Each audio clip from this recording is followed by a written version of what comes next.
Our story is more than what hobbits and elves know. Hey, what's up? Dusk here, and we're going to do a really, to the point, quick and sweet, short and sweet review of Return to Moria. Let's get started. First, let's talk about the character customization. The character customization, I know a lot of people are like, oh, it's amazing. It's not amazing, but it's good enough. It gets the job done. You won't be able to make whatever kind of dwarf you want, but if you're playing with your friends, you'll be able to make something that looks different from the other people you're playing with. You can make lady dwarves as well, so there you go. All right, so we're going to go ahead and load up a game here. I'll just show you the game real quick, which you've probably already seen some gameplay at this point. I just wanted to really get into the game before I made a review on it, just to make sure I understood everything, which is good, because I had a pretty big misconception about the game when I first started. And so my view of the game now that I've played it for a bit is different than it was at first. And that misconception was the idea that I was somehow going to have like a main base and hoard resources, because that's typically what you do in a survival crafter. But the focus of Return to Moria is more about exploration. You're a dwarf, right? It's always about trying to delve deeper. So you'll set up a temporary base. Which, when you do that, let me get up my torch here. Here we go. You'll probably find a structure. Now, you can build from scratch if you want to, but...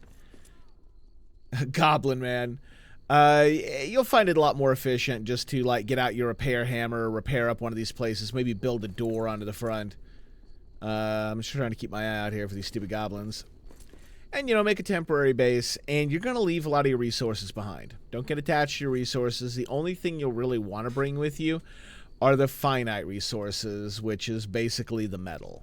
Now, some of you may get to this point and be like, wait, where's all that black fog and mist and stuff that was here? Yeah, so this is one of your first puzzles that you'll come across. It's a really straightforward, simple puzzle.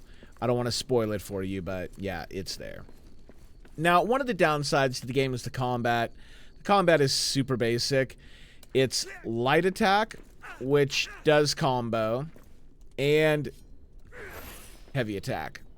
And that's the whole combat. Now, if you're playing with friends, of course, you can block. You can do, like, little dwarven shield walls and stuff, and that's kind of cool. So, again, if you've heard that this game is more fun with friends, even though I've only played it solo, I can say that, yeah, it's probably more fun to play with friends because the combat is kind of on the basic side. You got a combat roll too, but man, that's a dwarven combat roll. You're not getting very far. I quit using it. But the other reason it's more fun with friends is because when you are setting up one of these bases here, having 2 or 3 people swinging repair hammers to get this place in shape quicker is going to be a lot faster. Having 3 sets of backpacks to carry supplies around, is going to make things a lot more... White beans, all right, sure. Is going to make things a lot more convenient. So basically, it just alleviates a lot of the grind. So yeah, what was one... I know there was one other point. Oh, yeah. The combat does scale. So I got to a point where there was like a little event and like a horde of orcs and goblins showed up and I had to fight them off.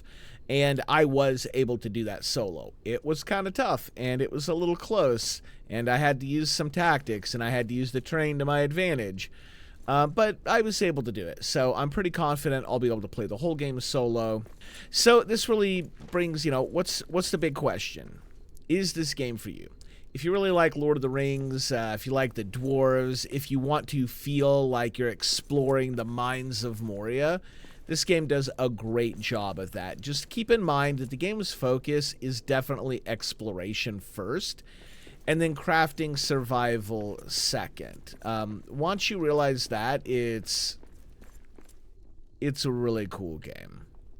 Anyway, that's it. I just wanted to make this like a short and sweet to the point review. Hope you found it helpful if you're still on the fence about this game. Thanks for watching, and we'll see you in the next one.